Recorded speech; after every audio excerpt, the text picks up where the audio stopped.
Hello नमस्कार, मैं उस्मान अख्तर, आप देख रहे हैं जनजनी जो आप सभी का बहुत बहुत स्वागत है। आज दोनों ही खबर बहुत ही खास है। आइए शुरू करते हैं आज की खबर। सबसे पहले नजर डाल लेते हैं आज के हेडलाइंस पर।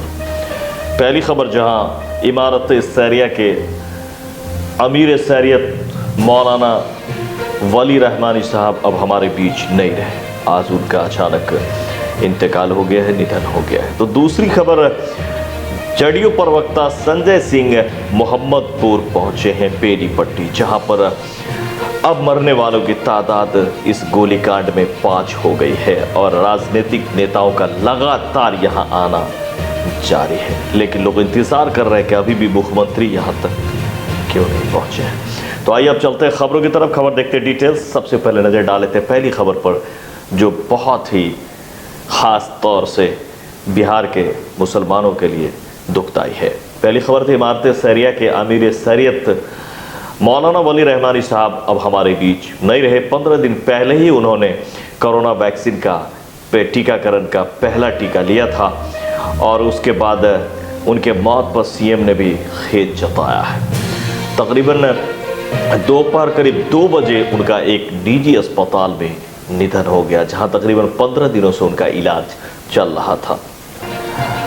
इनके कल यानी कि 4 अप्रैल को 11 बजे इनकी जनाजे की नमाज होगी, जहां मुंगेर के 11 बजे खानका रहमानिया मुंगेर में राजकीय सम्मान के साथ सुपुर्द खाक किए जाएंगे। तो आइए दिखाते हैं आपको क्या है पूरी खबर। All India Muslim personal law board के जनरल सेक्रेटरी और इमारत शरिया बिहार, झारखंड और उड़ीसा के अमीर शरीयत वली रहमानी का इंतकाल हो गया।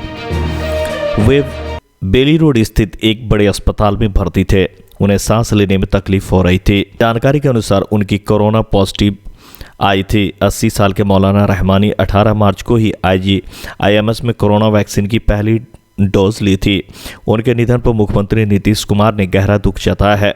कल 11 बजे खानकाह रहमानिया मौलाना वली रहमानी 15 दिनों से बीमार चल रहे थे। उनके निधन के बाद उनकी डेड बॉडी को एम्बुलेंस से सीधे मुंगेर ले जाया गया। साथ में उनका बेटा फहक रहमानी भी था। उनके परिवार के सदस्य ने बताया कि उनकी एक बेटी और एक बेटा जो कि विदेश में रहकर काम कर रहे हैं, उन्हें इनके पिता के इंतकाल की सूचना दे दी गई है। अमीर शरीयत वली रहमानी के इंतकाल के बाद पूरे इमारत में गम का माहौल है। All India Muslim personal law board ने भी सोशल मीडिया के जरिए मौलाना के इंतकाल पर कौम से सब्र की अपील की है। चलिए अब दूसरी खबर की तरफ चलते हैं, जहां एक तरफ ये खबर काफ़ी दुखदाई है मधुबनी जिले के लिए, पूरे बिहार के लिए, क्योंकि इस खबर में बहुत ही ख़ास बात यह है कि मोहम्मदपुर में होली के दिन 35 से 40 लोग आते हैं और गोली चलती है। और ये गोली एक तरफा चलती है, धड़ाम चलती है और एक ही परिवार के 3 सगे भाई की घटनास्थल पर ही मौत हो जाती है। उसके बाद इलाजरत 2 की भी मौत हो जाती है और तीसरे भी 6 लोग इसमें शामिल थे जिनको ये गोलियां लगी थी। और आखिरी जो बचे हुए हैं उनका भी आखिरी हालत है, नाजुक स्थिति है। लगातार परिवार एक के बाद एक लाशों को जला रही है, अंतिम संस्कार कर रही है। और जिस परिवार का इतने लोग गुजर गए हों, उस परिवार पे क्या कुछ गुजर सकता है ये आप सोच सकते हैं। एक तरफ पूरे बिहार की नज़र है इस पर, तो अभी तक कोई बड़े नेता यहाँ नहीं आए हैं या प्रशासन कोई बड़ी कदम अभी तक नहीं उठाई है, जिससे लोग काफ़ी आक्रोशित है। ख़ास तौर से ये परिवार बहुत ही आक्रोशित है। हमने आपको ये खबर दिखाया भी था इससे पहले कि किन लोगों का निधन हुआ था।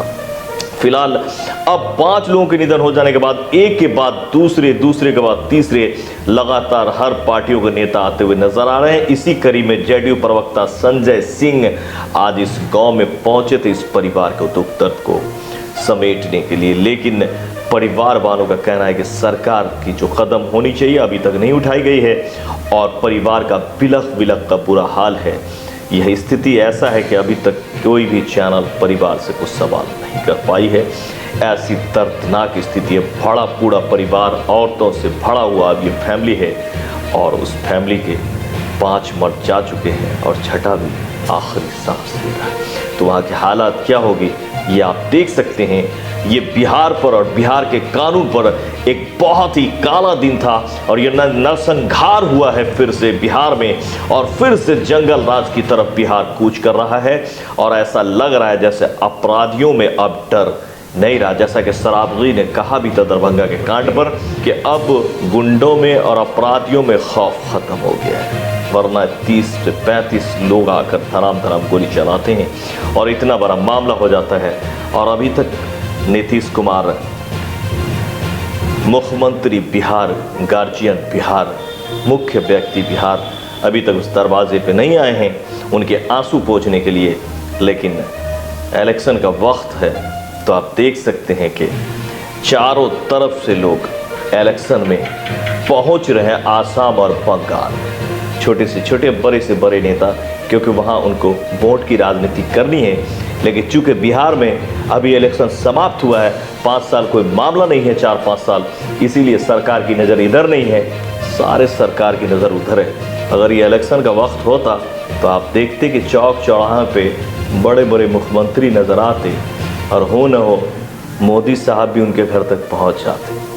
लेकिन आज वो परिवार इस मुहाने पे खड़ा है जहां उसको सहारे की ज़रूरत है, नौकरी की ज़रूरत है, मुआवजे की ज़रूरत है, और साथ साथ सबसे ज़रूरत है इंसाफ की। तो देखना ये है कि इस परिवार को इंसाफ कब मिलता है। तो आइए देखते हैं इस पूरी खबर को, कहीं जाइएगा मत, तुरंत लौटते हैं और दिखाते हैं संतोष कुमार की आपको बेनीपट्टी से, मधुबनी से खास रिपोर्ट। मधुबनी बेनीपट्टी थाना क्षेत्र के मोहम्मदपुर गांव में होली के रोज हथियार से लैस तकरीबन 3 दर्जन से ज़्यादा अपराधियों ने एक ही परिवार के आधा दर्जन लोगों को गोलियों से भूनकर धारदार हथियारों से नृशंस हत्या कर दी गई थी। बता दें कि इस घटना के शिकार कुल 6 लोग हुए थे, जिनमें 3 भाइयों की स्थल पर ही मौत हो गई थी, जबकि 2 की मौत इलाज के दौरान हो गई। अब भी एक दरभंगा के निजी हॉस्पिटल में जिंदगी और मौत से जूझ रहा है। इसी घटना को लेकर आज जदयू के प्रवक्ता संजय सिंह मृतकों के गांव पहुंचे और उनके परिजनों से मिलकर उन्हें न्याय का भरोसा दिया। इस मौके पर मृतक के परिजनों ने अपनी आपबीती सुनाई। इस दौरान बेनीपट्टी पुलिस प्रशासन को जमकर कोसा और अब तक ठोस कार्रवाई नहीं होने की बात कही। साथ ही मुआवजा, सुरक्षा और नौकरी की मांग भी परिजन द्वारा की गई, जिसके बाद एसपी डॉक्टर सत्यप्रकाश और डीएम अमित कुमार से भी बात की गई। जेडीयू प्रवक्ता ने बताया कि घटना हृदय विदारक थी, हत्यारा को जल्द पकड़ लिया जाएगा। कहा कि क्रिमिनल जिस किसी भी जात का होगा जेल के अंदर होगा।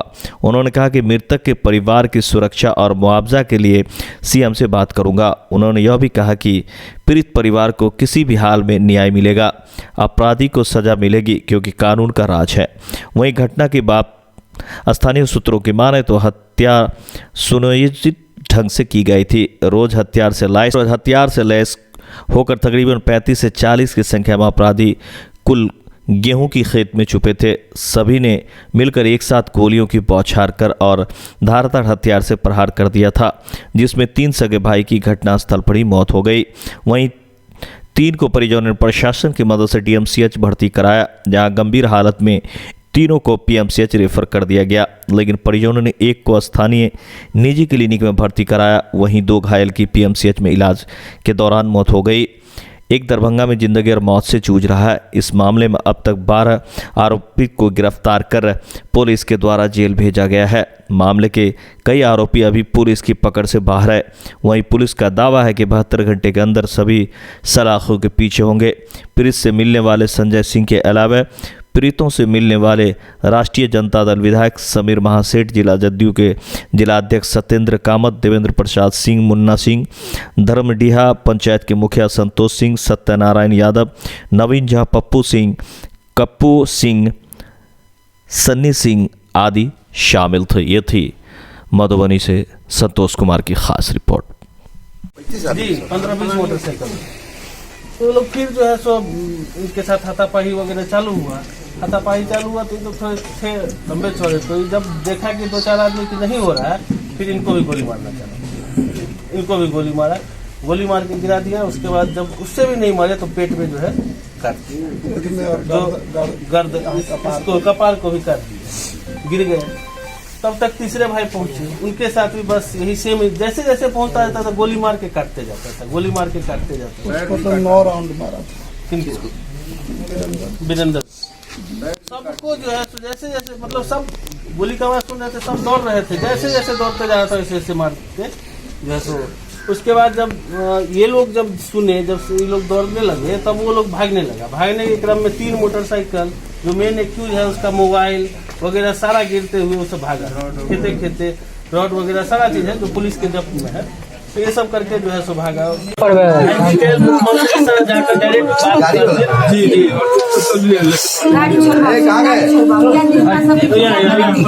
सब कुछ के लिए गाड़ी छोड़वाओ, गाड़ी छोड़वा के एससी एसटी वाला में बात करते हैं। यहाँ नहीं जाएंगे ना हेडक्वार्टर पर बुलवाते बोले कि तो करता थी ना ना थोड़ा तो बाजी छथिन कम काम में विश्वास रखे छथिन। हां नहीं नहीं हां जी कह रहे हैं काम में विश्वास रखे। तो इस खबर में इतना ही। सोहेल को दे इजाजत, बहुत जल्द मिलते हैं अगले खबर में। अगर आपको हमारी खबर अच्छी लगती है और आपको ये अगर लगता है कि आपके लिए उपयोगी है और आपको इससे फ़ायदा होता है और आप तक हम खबर पहुंचाने में कामयाब हैं, तो आपको हमारे चैनल को सब्सक्राइब कर लेनी चाहिए। इसे सब्सक्राइब करें, अपने दोस्तों से परिवारों से भी सब्सक्राइब कराएं, शेयर करें, लाइक करें। हमें दे इजाज़त, मिलते हैं बहुत जल्द दूसरी खबर में।